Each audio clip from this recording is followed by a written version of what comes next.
नमस्कार दोस्तों। आज हमारे बीच उपस्थित हैं रीवा के रीवा के साइबर सेल प्रभारी श्री बीरेंद्र पटेल जी। और आज हम उनसे जानेंगे कि साइबर सेल होता क्या है, ये इसमें अपराध कैसे बढ़ता जा रहा है, या इसके बारे में विशिष्ट जानकारियां जानेंगे कि ये साइबर सेल में होने वाले अपराध कैसे हो रहे हैं और ये हमारे लिए क्यों क्यों इम्पॉर्टेंट है। इसकी जानकारी, इसके सुरक्षा से संबंधित जानकारी हमारे लिए क्यों इम्पॉर्टेंट है। तो सर नमस्कार। नमस्कार। ये डिजिटल या यूं कहें कि पहला क्वेश्चन है कि साइबर सेल होता क्या है। साइबर क्राइम से आपका आशा है ना। साइबर क्राइम चूँकि अब इंटरनेट वर्ल्ड में आप जी रहे हैं, डिजिटल वर्ल्ड में जी रहे हैं, तो फ्रॉड करने वाले भी नए तरीके अपना रहे हैं, नए नए। और जब मोबाइल आजकल तो आप लोग देख रहे होंगे, डिजिटल युग चल रहा है और मोबाइल कंप्यूटर इसके बिना आपका किसी का भी काम नहीं, चाहे वो स्टूडेंट्स हो, चाहे वो बिजनेसमैन हो, चाहे वो कोई सरकारी एजेंसी हो, सारे काम डिजिटल ही हो रहे हैं। इसी का लाभ उठाने के लिए जो अ, कम मेहनत करके पैसे कमाना चाहते हैं या फिर वो कोई फ्रॉड करने वाले हैं, उसका लाभ उठा के उससे मिसयूज करके, कायदे से कहना चाहिए, तो उसका दुरुपयोग करके और यूज कर रहे हैं इस चीज़ों को। साइबर फ्रॉड बहुत सारे तरीके हैं, जैसे कोई ऑनलाइन माध्यम से करते हैं, कुछ आपके इक्विपमेंट से डेटा चोरी करके भी करते हैं। बहुत सारे तरीके हैं साइबर फ्रॉड, और नए नए आते जा रहे हैं, पुराने जो चले आ रहे हैं वो तो हैं ही हैं। लोग रोज़ नए नए टाइप का साइबर फ्रॉड हो रहा है। इसी को देखते हुए पुलिस मुख्यालय लेवल पे आप जो देख रहे होंगे पीछे बैनर, सेफ क्लिक, जो हम लोग कोई क्लिक करते हैं ना, जैसे कोई लिंक क्लिक करते हैं मोबाइल में, उसी को हमारे यहाँ मध्य प्रदेश पुलिस की तरफ से, डीजीपी साहब की तरफ से एक ये विशेष अभियान चलाया गया है 1 तारीख से लेके और 11 फरवरी तक। और इसमें यह है कि जो भी आप लिंक क्लिक करें वो सेफली करें। आपको ये पता होना चाहिए कि आपको कहाँ क्या करना है, क्या नहीं करना है। ये चीज़ एक बैरियर आपके दिमाग में होना चाहिए कि कहाँ तक अपन को सेफली एक्सेस करना है चीज़ों को। इसी में जैसे साइबर क्राइम है, तो करंटली एक वर्ड यूज़ किया जा रहा है बहुत ज़्यादा, मतलब इस टाइम पे इसकी चर्चाएं हैं। और आप कहीं ना कहीं इक्का दुक्का न्यूज़ में भी आप देखोगे, इक्का दुक्का नहीं, लगभग बहुत ही ज़्यादा ट्रेंड में चल रहा है कि डिजिटल अरेस्ट। तो क्या डिजिटल अरेस्ट होता क्या है। ये डिजिटल अरेस्ट एक्चुअली वास्तविक में कुछ नहीं है, लेकिन इन्होंने क्या है, सारी चीज़ें ऑनलाइन हो रही हैं आजकल, तो लोगों के दिमाग में ये चीज़ें फीड हो गई हैं कि ये भी संभव है, डिजिटल अरेस्ट भी एक संभव है। इसमें क्या करते हैं कि पूरा फ्रॉड करने वाले फ्रॉडस्टर जो रहते हैं, पूरा एक सेटअप बनाए रहते हैं पुलिस का या फिर जांच एजेंसियों का, चाहे वो सीबीआई के नाम से या फिर ईडी के नाम से, कुछ भी पुलिस बन सकते हैं, महाराष्ट्र पुलिस, कुछ भी का अपना खुद को नाम दे सकते हैं। और पूरा एक सेटअप बना के रखते हैं, एक थाना टाइप का, विधिवत वर्दी में रहते हैं, सारी चीज़ें, वीडियो कॉलिंग करते हैं सामने वाले से, और सामने वाले की कोई ना कोई चीज़ कमी पकड़ते हैं। कमी कैसे पकड़ते हैं? आपका डेटा चोरी करके। डेटा चोरी एक्सेस कर रहा हो आप, आपको बहुत सारी साइट्स में काम कर रहा हो, बहुत सारी चीज़ें हैं, और कई तो गलत भी, झूठ भी बोल देते हैं कि आपका आधार कार्ड गलत यूज हो गया है और आपको यहाँ से बोल रहे हैं आपको गिरफ्तार किया जाता है, और ये सारी चीज़ें। तो डिजिटली उनको ये शो किया जाता है कि आपको अरेस्ट किया गया है। और उसी में जो इसमें अच्छे अच्छे लोग भी फंस जाते हैं। कुछ में ज़रूरी नहीं कि पढ़े लिखे लोग भी इसको विश्वास करके, बहुत सारे केसेस अभी तक हुए हैं। आप लोग देख रहे होंगे कि अभी आपको डायल टोन भी इस टाइप के आने शुरू हो गए, डिजिटल अरेस्ट हो गया या फिर इन्वेस्टमेंट के नाम से हो गया, क्योंकि बहुत बड़े पैमाने पे सारी चीज़ें चल रही हैं। डिजिटली अरेस्ट में वो ऑनलाइन प्लेटफॉर्म जैसे स्काइप है या फिर व्हाट्सएप है, इसके माध्यम से आपको वीडियो कॉल करते हैं और आपको ये इन्फ्लुएंस करते हैं कि वो जांच एजेंसी से बोल रहे हैं और आपकी जांच चल रही है, तो आपका जो अकाउंट का पैसा है उसको सेफली हमारे अकाउंट में ट्रांसफ़र कर दीजिए, फिर आगे की जांच आपकी चलती रहेगी। उसमें वो कोई कोई डर के कारण वो कर देते हैं और उनको काफ़ी देर में पता चलता है कि उसके साथ ही फ्रॉड हो रहा है। इस टाइप से कुछ भी नहीं होता। डिजिटल अरेस्ट नाम से अभी हमारे यहाँ जांच एजेंसियों के पास कोई भी इस टाइप से नहीं प्रावधान कि डिजिटली किसी को सरकार अरेस्ट के किया जा ऊपर सके। कोई कुछ भी रूल नहीं होता। डिजिटल अरेस्ट नाम से कुछ अस्तित्व में ही नहीं है अभी। सरकार के ऊपर। सरकार ना कोई जांच एजेंसी ना कोई पुलिस, कोई डिजिटली अरेस्ट नहीं। जैसा आपने कहा कि डिजिटल अरेस्ट संभव नहीं है, मतलब ना तो सरकार के उसमें प्रावधान है कि लॉ में, और मतलब कोई अस्तित्व ही नहीं है इसका वर्तमान में। परंतु ऐसा ये कैसे, मतलब लोगों को, जो लोग होते हैं वो भी पढ़े लिखे, अच्छे खासे पढ़े लिखे लोग फंसे हैं, और यहाँ तक कि मतलब साइबर सेल से संबंधित अधिकारी भी एक आध दो, एक न्यूज़ में मैंने पढ़ा। तो ऐसा क्या वो मतलब लुभाते होंगे, या ऐसा क्या बोलते होंगे? लुभाते नहीं हैं, ये डराते हैं, डर है। फ्रॉड का जो मूल कारण होता है, 3 कारण जो मैंने अभी तक अनुभव किए हैं: लालच, डर और आलस। तो लालच तो मैक्सिमम केसेस में लालच हो रहा है। और अभी जो रिसेंट में कुछ सालों से देखने में आया है कि पुलिस का भय दिखा के भी, डरा के, जांच एजेंसियों का या फिर पुलिस का भय दिखा के इन लोगों ने करना शुरू कर दिया। चाहे वो सोशल मीडिया में वीडियो कॉलिंग करके हो, और चाहे वो आपको डिजिटली अरेस्ट के नाम से हो, चाहे आपको परिजनों को अरेस्ट के नाम से हो। बहुत सारे में तो आपके बच्चे को अरेस्ट किया गया है, या फिर आपके बच्चे के खिलाफ केस किया गया है, पुलिस वाले बन के उसमें भी वीडियो कॉलिंग करते हैं। ये 2-3 प्रकार के हैं जिसमें कि डरा के और लोगों से पैसा लिया जा रहा है। पिछले आंसर में आपने एक वर्ड का बोला था, डाटा चोरी। जैसे हम सब लोग मोबाइल तो यूज करते हैं, उसमें बहुत सारे ऐप्स होते हैं, प्ले स्टोर से हम डाउनलोड करते हैं, कुछ यहाँ तक कि ऐप्स की पायरेसी करते हैं मूवीज़ देखने के लिए या कुछ भी। तो डाटा चोरी जो होती है, ये कहाँ, मतलब कब और कैसे होती है? क्या बता सकते हैं कि मतलब कौन से ऐप्स सिक्योर हैं? क्योंकि नॉर्मली हम लोग, किसी ने शेयर किया, बोला कि ये जो है तो आप इस्तेमाल करो, या नहीं, वो होता है कि कुछ पैसों का भी लालच आता है कि 10 लोगों को शेयर करो तो इतने पैसे तुमको भी आएंगे, इतने पैसे ये। तो ये डाटा चोरी के लिए जो मेन चीज़ है, तो सोर्स इनका क्या होता होगा? या हम अपना डाटा दे रहे हैं किसी को, जैसे किसी भी ऐप को एक्सेस दे रहे हैं, वो बहुत सारी चीज़ों का अलाउ अलाउ का मतलब को वो बोलता है। तो क्या उस दौरान हमें क्या ध्यान में रखना चाहिए जब हम अलाउ कर रहे होते हैं किसी भी ऐप के लिए? देखिए, एक तो पहले तो जो जेन्युइन ऐप हैं उन्हीं का इस्तेमाल करना, प्ले स्टोर में भी जो अवेलेबल हैं या फिर जेन्युइन हैं उन्हीं का इस्तेमाल करें। और डाउनलोड करते समय कोई भी ऐप जैसे आप डाउनलोड करते हैं, उसमें सारी चीज़ें एक्सेस कर देते हैं, लोकेशन हो गया, फ़ोन हो गया, सारी चीज़ें। तो फ़ोन का जब एक्सेस आप दे देते हो सामने वाले को, यदि वो इस टाइप से इन्वॉल्व है कि डाटा बेचने के, डाटा बहुत तरीक़ों से आपका वो मतलब डिस्क्लोज हो रहा है, कॉम्प्रोमाइज़ हो रहा है। चाहे वो बैंक से भी हो रहा है कई जगह से, और कई जगह आप स्वैप करते हैं मशीन, अमेजोन है वहाँ से भी डेटा चोरी हो रहा है। वो भले खुद ना कर रहे हैं लोग, लेकिन अमेजोन की साइट से वो डाटा चोरी कर रहे हैं जो फ्रॉड करने वाले हैं। क्योंकि जब तक इन्फॉर्मेशन नहीं रहेगी उनके पास, तब तक आपको इन्फ्लुएंस नहीं कर पाएंगे। उनके पास कुछ ना कुछ रहता है, तब तो आपको जस्टिफाई कर देते हैं कि हाँ आप ये बोल रहे हो, आपका ये है, आपने ये परचेजिंग करी थी, या फिर आपका आधार नंबर ये है। पहले तो उनके पास डेटा चोरी करते हैं, डेटा माइनिंग बोलते हैं उसको। और डेटा को ही यूज करके फिर सामने वाले को, जैसे सोशल मीडिया से संबंधित फ्रॉड है, आपको सोशल मीडिया की साइट से, आपके फेसबुक हो चाहे व्हाट्सएप हो, स्टेटस हो, सबसे वो आपकी सारी जानकारी ले लेते हैं। उसके बाद फिर आपका जैसे आपके उसमें रिलेशनशिप उसमें पड़ा रहता है, तो उसमें रिलेशन सारी चीज़ें पता कर लेते हैं कि बेटी कौन है, बेटा कौन है, माँ बाप कौन है, चाचा कौन है। फिर उसी में फिर सामने वाले के अकाउंट देखते हैं उनका, वो कहाँ पढ़ रहा है, क्या है। तो वो सोशल मीडिया में भी आपको काफ़ी सारी जानकारी है, तो आप सोशल मीडिया से दिए जा रहे हैं बहुत सारे लोगों को। अच्छा, एक और चीज़ है, इंस्टाग्राम जैसे हम बहुत सारे लोग यूज़ करते हैं और हम अपना अकाउंट पब्लिक कर देते हैं।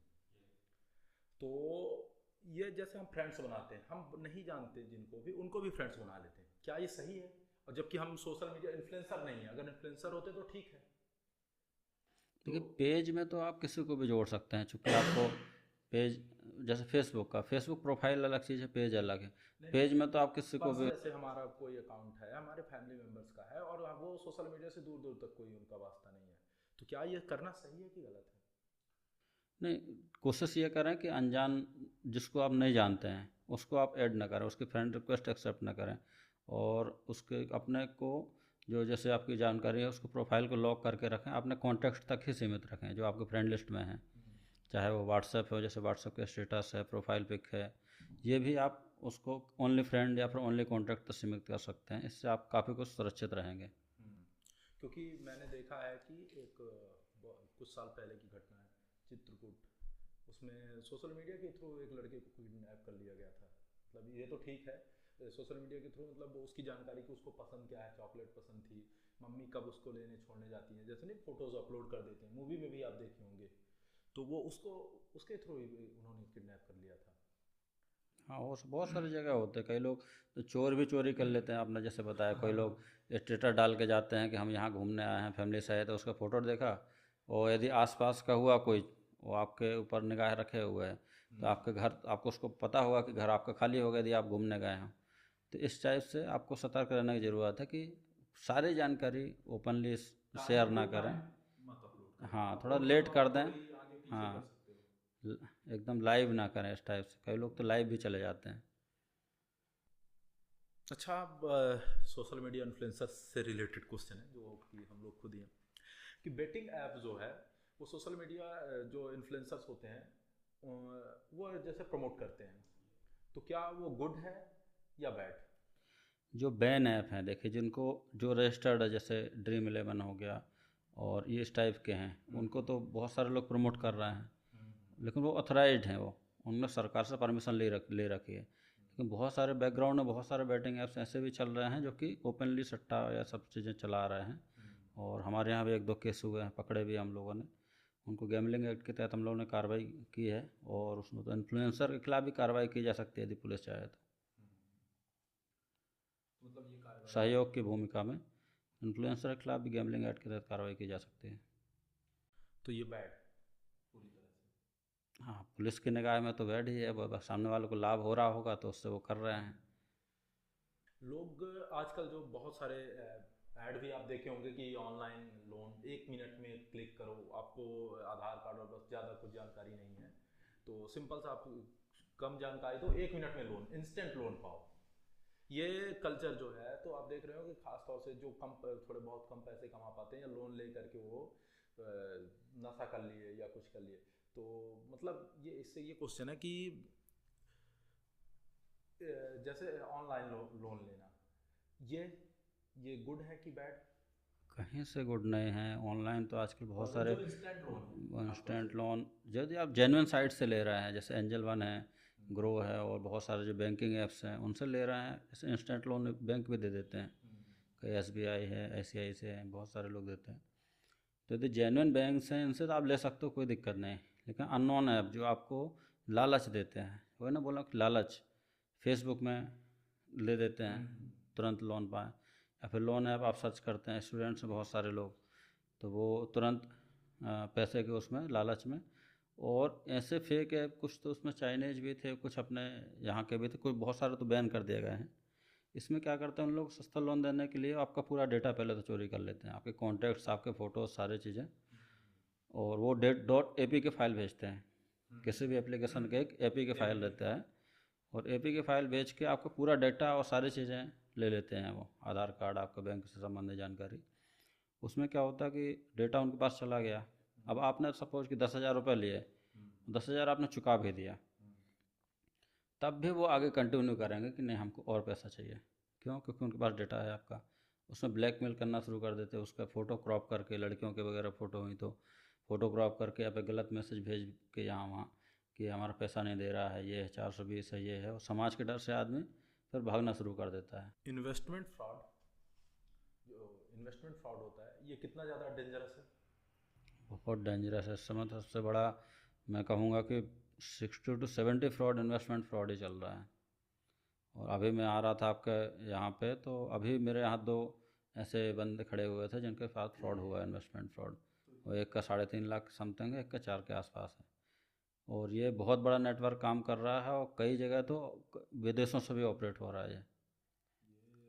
तो यही सब देख के सब चीज़ें हम लोग चला रहे हैं कि चूँकि सारे केस में पकड़ के जाना, वो ऐसी जगह बैठे होते हैं वो, उनको पकड़ना बड़ा कठिन रहता है। सामने का संभव नहीं है, लेकिन पकड़ना बड़ा कठिन है। और फ़ॉरेन से है तो फ़ॉरेन पॉलिसी भी लागू हो जाती है, और इंटरनेशनल लॉस उसमें अप्लाई हो जाते हैं। तो इसलिए जितना सतर्क रहेंगे उतना ज़्यादा बचने की संभावना है।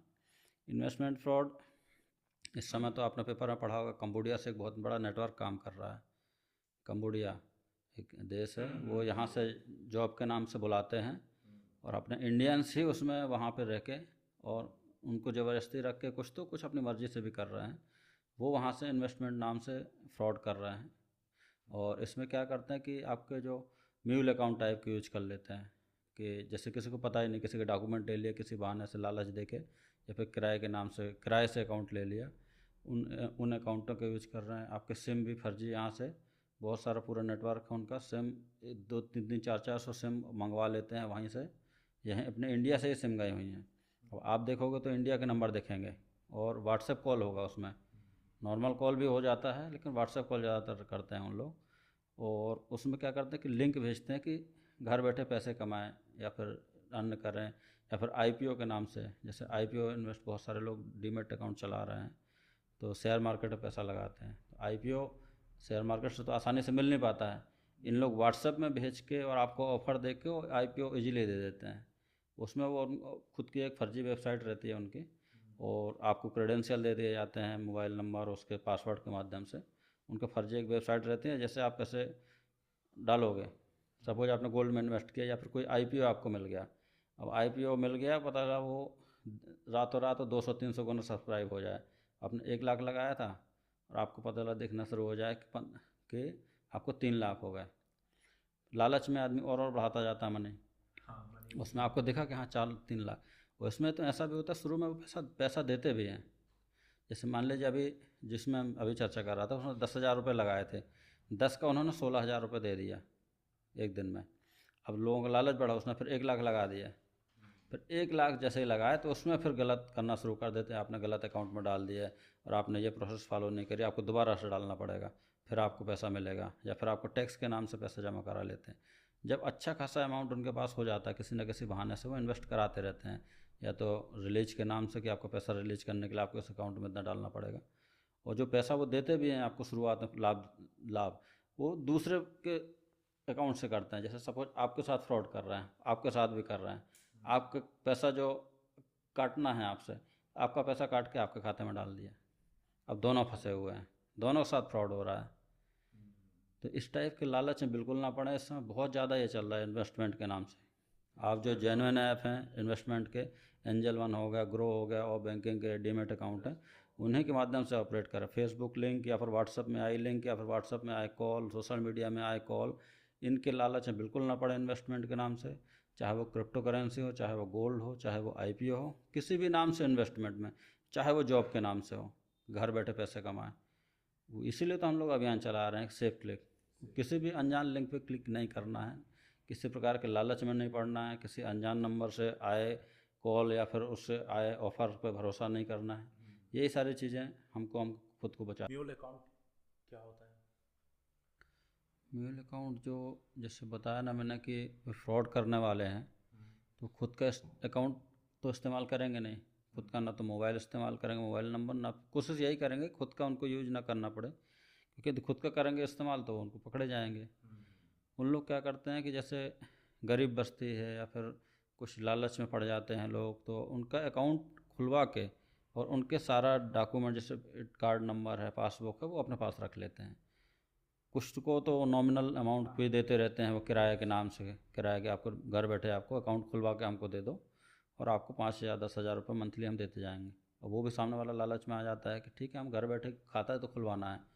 और उसको ये पता हाँ हाँ, अब उनको ये पता नहीं है कि हमारा खाते में करोड़ों रुपए का ट्रांजैक्शन हो रहा है। और बाद में जब हम लोग पकड़ना जाते हैं कहीं, जैसे टीम जाती है, तो इस टाइप के लोग ही मिलते हैं जिनको कुछ लोगों को तो पता रहता है, कुछ लोगों को पता भी नहीं रहता कि हमारे नाम से खाते खुले हुए हैं। कई लोग क्या करते हैं कि सरकारी एजेंसियों के लाभ दिलाने के नाम से खाता खुलवा लेते हैं, आपके डॉक्यूमेंट ले लिए और चोरी से आपका, जैसे आपने एक हो सकता है कि एक खाता आप सही खुलवाने भी गए हों, लेकिन उसके भी आप में 2-3 खाते और खोल देते हैं अलग बैंकों में। हाँ बस वही कि मतलब खातों का दुरुपयोग करना, चाहे वो करंट अकाउंट हो, चाहे वो सेविंग अकाउंट हो। आजकल जैसे इन्वेस्टमेंट फ्रॉड जो हो रहा है ज़्यादातर करंट अकाउंट से हो रहा है, क्योंकि करंट अकाउंट में बड़े बड़े ट्रांजेक्शन एक साथ हो जाते हैं। सेविंग अकाउंट की एक लिमिट रहती है, कितने से ऊपर ट्रांजेक्शन नहीं कर सकते। तो करंट अकाउंट भी कोई अंडे वाले के, कोई ठेला वाले के, इसके नाम से करंट अकाउंट चल रहे हैं बहुत सारे। What is SIM card scam? मतलब सिम कार्ड स्कैम क्या है? सिम कार्ड जैसे अभी मैंने बताया कि गैंग जो कंबोडिया वाली चल रही थी, उनको सिम कार्ड की आवश्यकता पड़ती है। सिम कार्ड किसी दूसरे का फर्जी इस्तेमाल करें, खुद का करेंगे नहीं, तो खुद से उनके पकड़े जाने की संभावना है। इसमें क्या करते हैं, गिरोह टाइप का काम कर देता है। जैसे कोई भी सिम बेचना शुरू कर देते हैं, जो सिम बेचने वाले रहते हैं वो किसी के भी डॉक्यूमेंट या फिर किसी के भी नाम से सिम खरीद लेते हैं। जैसे आप सिम खरीदने गए, और आपने एक बार थंब लगाया, वो फिर क्या करते हैं इस टाइप के लोग कि 2-3 बार आपका लगवा लेते हैं कि अभी ये एरर हो गया या फिर ये गलत हो गया, आप दोबारा लगाइए। इस टाइप से आपने तो एक सिम खरीदी, आपके नाम से उसने 3 सिम अपने पास रख ली, फिर अपने पास रख लेते। हाँ, एक आपको जेन्युइन दे दिए जो आपके ओरिजिनल जो आपको लेने आए थे, फिर उसी सिम को फिर वो बड़े महंगे रेट में, जैसे 1000 रुपये 2000 का, 2-2 हज़ार रुपये की सिम बेच ही रहे हैं। पश्चिम बंगाल या जामतारा इस टाइप के जो लोग जो कर रहे हैं, हम लोगों ने पकड़ा तो 1000 1000 2-2 हज़ार रुपये में एक सिम बेच रहे हैं वो। हाँ, इस टाइप से चालू सिम, इस टाइप से चालू सिम जो है ना वो चल रहे हैं, बहुत सारे लोग इस चीज़ का इस्तेमाल कर रहे हैं। तो ये जो है तो सिम कार्ड स्कैम है कि वही सिंपल सा है कि दिखाओ कुछ और, मतलब करो कुछ और। हाँ, तो इसके लिए सावधानी ये रखना कि जो आप जान पहचान का है, या फिर जिसको बड़ी दुकान है वहीं से सिम खरीदें। ऐसे जैसे रास्ते में कई लोग लगाए रहते हैं, कुछ लोग तो सही भी रहते हैं, ऐसा नहीं है कि उनको कंपनी की तरफ से उनको ऑफ़र दिया जाता है। इन चीज़ों का ध्यान रखें कि एक ही बार आप अंगूठा लगाएं, या फिर कोई डॉक्यूमेंट भी दें तो वो क्रॉस कर दें उसको। आ रहे हैं तो मतलब ये नहीं, ओवर बिलीविंग मत करो, ज़्यादा विश्वास, क्योंकि हम अक्सर सामान्यतः हम अपने विश्वास कर लेते हैं। और मैं ही शायद कई बार ज़रूरत पड़ने पर वहाँ पे 2 बार लगाए, पर ध्यान नहीं दिया कि क्यों लगा रहे हैं, भले नहीं, इस टाइप से सिम बहुत कर रहा है, यही तो एक तरीका है सिम, क्योंकि आजकल बिना आधार के सिम मिल नहीं रही है। तो अब उनके पास यही एक तरीका बचा है कि एक सिम के बहाने 2-3 सिम एक्टिवेट कर लें। हाँ, तो जब आप अंगूठा लगा रहे हो तो पहले देख लो कि किस लिए लगा रहे हो, पूछ सकते हो, है ना जी। मतलब हम फंस गए हैं किसी ना किसी तरह से इस ट्रैप में, तो पुलिस का रवैया कैसा होगा हमारे लिए? कि जैसे बहुत सारे लोग डर रहता ना कि ये उनको पता चल गया कि स्कैम है, या बहुत सारे एमएमएस या अदर चीज़ों को ले करके भी, तो अगर हम फंस गए हैं, गलती से फंस गए हैं, हम जाते हैं पुलिस के पास, या पुलिस आपकी बिल्कुल मदद करेगी, पुलिस बैठी ही आपकी मदद के लिए है, और आप लोगों के ऐसे लोगों से बचाने के लिए बैठी हुई है। बिल्कुल आप बेझिझक आप कभी भी जा सकते हैं। कई जैसे एक फ्रॉड चल रहा था, सोशल मीडिया फ्रॉड एक चलता है, उसमें क्या करते हैं इन लोग कि आपके वीडियो कॉलिंग करते हैं लड़कियां, लड़कियां वीडियो कॉलिंग करती हैं और उसका स्क्रीन रिकॉर्ड कर लेती हैं। अब लोक लाज के डर से आदमी उसको फिर उससे पैसा शुरू मांगना शुरू कर देते हैं कि हम सीबीआई से बोल रहे हैं, आपका वीडियो वायरल कर देंगे, और इस टाइप से वो भी पूरा पुलिस का सेटअप बनाया रहता है वीडियो कॉलिंग में। उसमें भी कई ऐसे केसेस आए कि सुसाइड करने तक को तैयार हो जाते हैं। अब उनको डर ये रहता है कि यदि वायरल हो गया हमारा, अब कर तो लेते हैं वो वीडियो कॉलिंग, लेकिन यदि वायरल होगा तो हमारा पूरा समाज, हमारा घर सब टूट जाएगा। तो कई केसेस में तो हम उनकी वाइफ हमारे पास लेके आए हैं कि ऐसा ऐसा केस हुआ है और आप इसमें जांच करिए। बिल्कुल संकोच मत करिए, गलतियां सभी से होती हैं, लेकिन उन गलतियों के कारण अपना जीवन संकट में तो नहीं डाल सकते। मतलब पुलिस पुलिस भी सपोर्ट के लिए है। पुलिस सपोर्ट के लिए है। और 1930 में आप तुरंत, तो आप 1930 में कॉल कर दीजिए। जैसे साइबर एक वेबसाइट भी चलती है www.cybercrime.gov.in, जो उसमें सब लोग एक्सेस नहीं कर पाते, जैसे तो फ़ोन तो सबको लगा ही सकते हैं। 1930 में कॉल लगाइए, जो वो सामने वाला स्टेप फॉलो कराता है आप करते जाइए, आपकी शिकायत ऑटोमेटिक प्रोसेस हो जाएगी। फिर दूसरे दिन आप थाने में चले जाइए या फिर साइबर से चले जाइए और अपने शिकायत के संबंध में अपडेट ले लीजिए कि क्या हुआ हमारे आगे उसमें।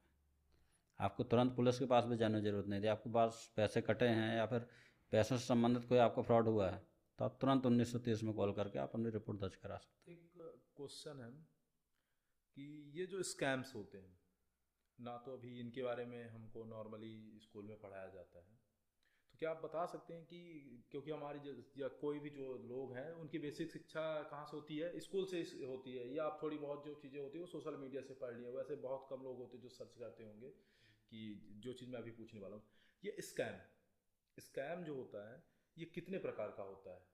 और मतलब जो मोस्ट पॉपुलर या मोस्ट जिसका ये बहुत ज़्यादा प्रचलन में है, कुछ ये देखिए, साइबर क्राइम जो हैं वो अलग अलग तरीके के और नए नए डेली अपडेट हो रहे हैं ये, और इसमें आपको जो जैसा है उस प्रकार से उनको फॉलोअप किया जा रहा है। तो इसका कोई एग्जैक्ट वो नहीं कह सकते कि यहाँ ऐसे ही होगा। जैसे पुराने पहले चलता था कि बैंक वाला बन के फ़ोन लगाते थे, जामतारा गैंग जो काम करती थी, बैंक वाला अपन एक नंबर की सीरीज पकड़ लेते थे और लगाते जाते थे आपका कार्ड बंद हो जाएगा, बैंक से बोल रहे हैं, ये है वो है। अब इतने जागरूक हो गए हैं लोग कि अब बैंक से संबंधित इस टाइप से फ़ोन आते हैं तो ज़्यादातर लोग 99% तो बिलीव नहीं करते हैं। तो अब उन्होंने नया शुरू कर दिया, इन्वेस्टमेंट के नाम से लालच दे के, जॉब के नाम से लालच दे के, या फिर किसी भी तरीके से आपको लालच में ले सकते हैं। आपको कोई ऑफ़र दे के सामान का, अमेज़ॉन में रिटर्न के नाम से भी बहुत सारे हो जाते हैं।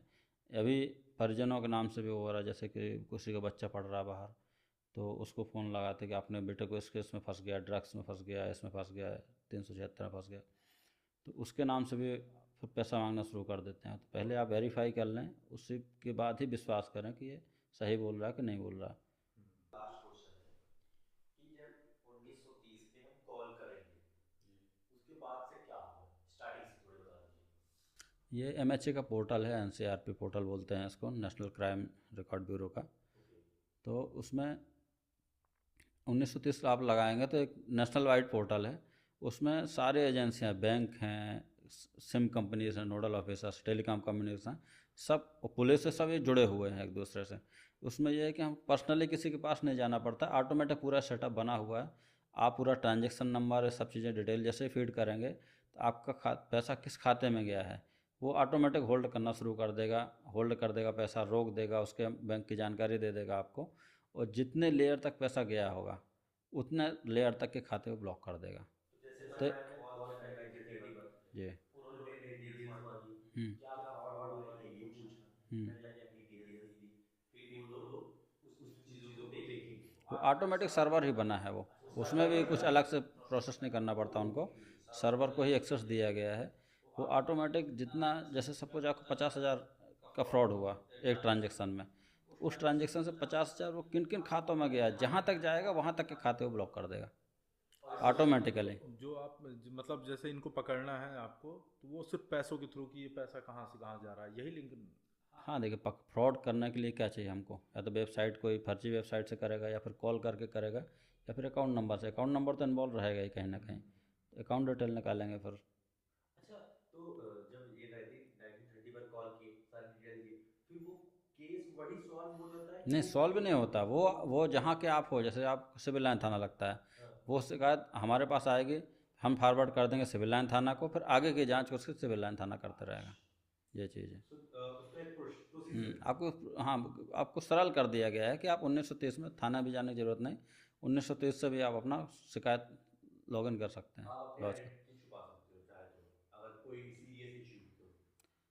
हाँ, छुपा सकते हैं उसमें। भाई अगर किसी कोई बड़ा नहीं, उसमें बताना तो पड़ेगा आपका आइडेंटिटी, तो ऐसे नहीं छिप, आइडेंटिटी तो वैसे छिपी रहती है, आपको पुलिस और पब्लिक के बीच में कोई, हम लोग तो ऐसा करते नहीं हैं, तो वैसे भी आपको पता रहेगा, पर पुलिस जो जांच कर रहा है उनको पता रहेगा। हाँ ये अच्छी बात है बिल्कुल, और पुलिस भी इसे करना ही चाहिए यार, क्योंकि एक बहुत बड़ा मिसकंसेप्शन एक वो है कि पुलिस के साथ दोस्ती नहीं करना तुम्हारी सही है, ये एक देखिए, बात पुलिस भी, देखिए पुलिस भी अलग समाज से तो आई नहीं है, इसी समाज से आई है ना। हम ही आप पुलिस बन रहा है। मैं भी जब तक पुलिस में नहीं आया था इस टाइप का मैं सोचता था, जब मैं पुलिस के अंदर आया तब मुझे सारी चीज़ें समझ में आया कि पुलिस क्यों है ऐसी। ये सबसे यदि पोलाइटली बात करना शुरू कर देगी पुलिस, या फिर सबको भरोसा करना शुरू कर देगी, तो पुलिस अपना काम ही नहीं कर पाएगी। उसको हर एक पे डाउट करना पड़ेगा। कोई घटना होती है तो शुरुआत तो विवेचना पुलिस की घर से शुरुआत होती है, फिर घर से निकलना शुरू करते हैं बाहर, कि पहले तो सोचते हैं कि घर वालों ने तो नहीं कर दिया, फिर आगे बढ़ेंगे पड़ोसी, पड़ोसी से आगे, फिर वास्तविक क्रिमिनल तक हम लोग पहुँचते हैं। पुलिस को तो डाउट करना पड़ेगा, शक करना पड़ेगा, और थोड़ा सख्ती भी रखना पड़ेगा, क्योंकि प्रेम से कोई नहीं बताता, चोर हो या फिर कोई हो, प्रेम से कोई आसानी से नहीं बताता है। और हम लोग भी उसी समाज से हैं, और मैं तो समझता हूँ पुलिस के बराबर समाज सेवा कोई विभाग नहीं कर रहा होगा, जो मैं अनुभव कर रहा हूँ कि 24 घंटे हम लोग अवेलेबल रहते हैं, कहीं भी जाते हैं, किसी भी, सब जगह पुलिस की आवश्यकता रहती है। अभी हमारे यहाँ जैसे कुंभ का जो चल रहा, मैं देख रहा हूँ 2-3 दिन से पूरी पुलिस हमारी लगी हुई है, खाना बांटने से लेकर ट्रैफिक क्लियर कराना, उनके रुकने की व्यवस्था, सारी चीज़ें 24 घंटे काम कर रहे हैं। पुलिस को हर एक प्रकार के काम करने पड़ते हैं। तो हमने आज के पॉडकास्ट में जाना कि साइबर क्राइम होता क्या है, इसके अपराध जो इसको चलाने वाले होते हैं, एक जो गिरोह होता है वो कैसे इसको रन करता है, और कितना बड़ा इसका मार्केट है। मार्केट के साथ साथ हमने ये जाना कि स्कैम स्कैम क्या होता है और ये कितने प्रकार का होता है, इससे बचे कैसे, और सेफ क्लिक, तथा साइबर सुरक्षा अभियान, बहुत सारी जानकारियाँ और बहुत कुछ हमने इसमें सीखा है। तो आज का पॉडकास्ट हम यहीं ख़त्म करते हैं, लेकर के आएंगे कुछ और नई जानकारियाँ किसी और दिन, किसी और पॉडकास्ट में। Wish you all the very best. मैं मिलूँगा किसी और दिन एक नई वीडियो के साथ।